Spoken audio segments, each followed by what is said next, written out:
આવતીકાલે એટલે કે તારીખ 23/2/2026 સોમવાર સાંજે 8 કલાકે સુરેન્દ્રનગર જિલ્લાના મૂળી થાન રોડ પરના ગઢાદ ગામે ગુજરાતની રાજનીતિના સૌથી મોટા સમાચાર, આપના નેતાઓના ગુજરાત પ્રવાસ વચ્ચે કરપડાનું મોટું એલાન. અરવિંદ કેજરીવાલના પ્રવાસ વચ્ચે કરપડાનું એક ખેડૂતોને આહવાન. એક કિસાન ક્રાંતિ સભાનું આયોજન થઈ રહ્યું છે. કદાચ ગુજરાતના ઇતિહાસમાં ટાંકી શકાય એવી આ ઘટના હશે. સભાનું આયોજન કરે જેનો ખર્ચ ખેડૂતો પરસેવાની કમાણીનો ફાળો ઉઘરાવીને ચૂકવવાના હોય. ખેડૂતો જે રાજુ કરપડાને પ્રેમ કરે છે, આજે મને ખુશી એ વાતની છે કે છેલ્લા 8 વર્ષથી રાજુ કરપડા લડે છે, જેનાથી તમને ખેડૂતોને વ્યક્તિગત ફાયદો થયો છે ખરા? જો તમારો આત્મા હા પાડે તો આવતીકાલની સભામાં આપ ઉપસ્થિત રહેશો એવી અપીલ કરું છું.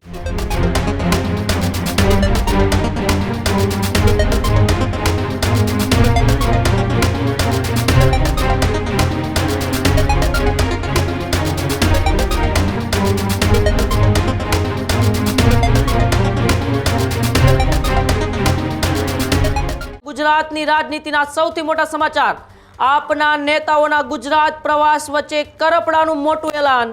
અરવિંદ કેજરીવાલના પ્રવાસ વચ્ચે કરપડાનું એક ખેડૂતોને આહવાન. સુરેન્દ્રનગરના મૂળી તાલુકાની કિસાન ક્રાંતિ સભામાં આવવા માટે રાજુ કરપડાએ ગુજરાતના ખેડૂતોને આપ્યું આમંત્રણ. આપમાંથી રાજીનામા બાદ રાજુ કરપડાની આ પ્રથમ સભા. રાજુ કરપડાના સમર્થનમાં એક મહાસભા યોજાશે. સુરેન્દ્રનગરના ખેડૂતો દ્વારા સભાનું આયોજન કરવામાં આવ્યું. કિસાન ક્રાંતિ સભા એ નામ પણ આપવામાં આવ્યું. આવતીકાલે 23 ફેબ્રુઆરીના રોજ મૂળી તાલુકાના ગઢાદ ગામે યોજાશે કિસાન ક્રાંતિ સભા. ગુજરાતના ઇતિહાસમાં ટાંકી શકાય એવી આ ઘટના હશે, આવી વાત પણ રાજુ કરપડાએ કરી. ખેડૂતો ફાળો ઉઘરાવીને આ સભા કરી રહ્યા છે. રાજકીય પાર્ટીઓ રાજુ કરપડા પર કાદવ ઉછાળવાનો પ્રયત્ન કરી રહી છે, આવા આરોપો પણ રાજુ કરપડાએ લગાવ્યા. મને ખુશી છે કે હજારો ખેડૂતો મારા ખંભે હાથ મૂકીને ઊભા છે. ગુજરાતના તમામ ખેડૂતોને સભામાં આવવા હું અપીલ કરું છું. રાજકીય પાર્ટીઓ ખેડૂત આગેવાનોને પતાવવાનો આ ષડયંત્ર કરી રહી છે, પરંતુ ગુજરાતના ખેડૂતો આ ષડયંત્રને ક્યારેય સફળ નહીં થવા દે, આવી વાત પણ રાજુ કરપડાએ કરી છે. છેલ્લા કેટલાય સમયથી રાજુ કરપડા એ ગુજરાતની રાજનીતિમાં ખૂબ જ ચર્ચામાં રહ્યા છે. આમ આદમી પાર્ટી છોડ્યા બાદ એ હળદળ કાંડના જે કડદાકાંડ હતો એમાં 108 દિવસનો જેલવાસ ભોગવ્યો અને ત્યારબાદ જ્યારે જેલમાંથી બહાર આવ્યા ત્યારે આમ આદમી પાર્ટીમાંથી રાજીનામું આપ્યું. ત્યારબાદ તેમને જ્યારે પૂછવામાં આવ્યું કે કઈ રાજકીય પાર્ટી સાથે જોડાશો, ત્યારે તેમણે કહ્યું હતું કે હું મારા ખેડૂતો સાથે ચર્ચા કરીશ, ખેડૂતો જે પણ કહેશે તે રાજકીય પાર્ટીમાં જોડાઈશ અને હંમેશા ખેડૂતોના હિત માટે લડતો લઈશ. અને તેને લઈને જ હવે એક મહાસભા એ સુરેન્દ્રનગરના મૂળી તાલુકાના ગઢાદ ગામે આવતીકાલે યોજાવા જઈ રહી છે. રાજુ કરપડાના સમર્થનમાં આમ આદમી પાર્ટીમાંથી રાજીનામું આપ્યા બાદ આ પહેલી મહાસભા યોજાશે ને તેમનું આમંત્રણ ગુજરાતના ખેડૂતોને ખુદ રાજુ કરપડાએ આપ્યું હતું. રાજુ કરપડાએ ગુજરાતના ખેડૂતોને આ મહાસભાની અંદર આવવા અપીલ કરતા શું કહ્યું, આવો આપણે રાજુ કરપડાને સાંભળીએ.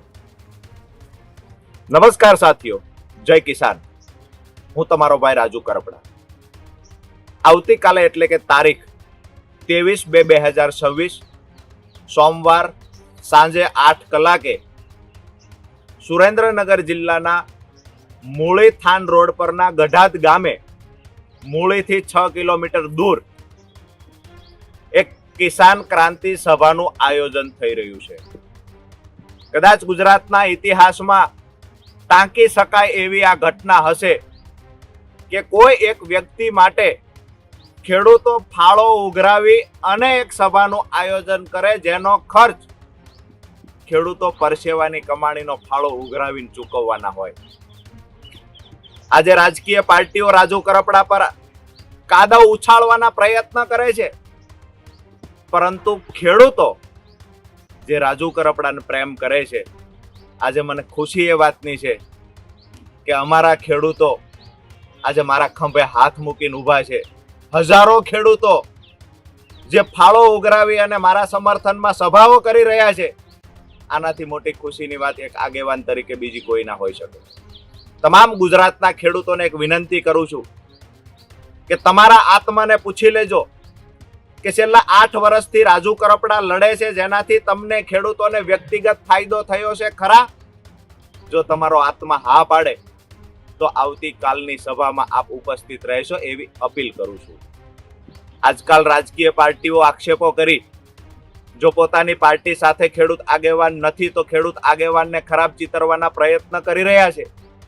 હું માનું છું ક્યાંક ને ક્યાંક આ ષડયંત્ર ખેડૂતનો અવાજ દબાવવાનું ષડયંત્ર છે.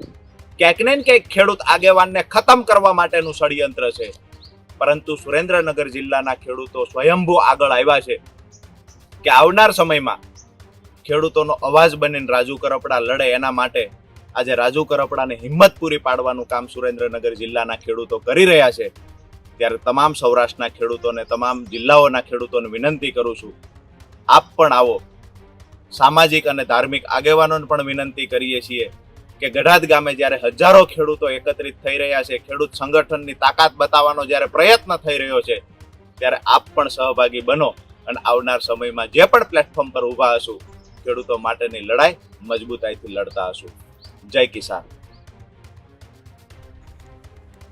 તો એક બાજુ જ્યાં ગુજરાતની આવનારી સ્થાનિક સ્વરાજની ચૂંટણીઓના ભણકારા વાગી રહ્યા છે, આ બધા વચ્ચે આ રાજુ કરપડાનું સૌથી મોટું શક્તિ પ્રદર્શન પણ આપણે ગણી શકીએ છીએ.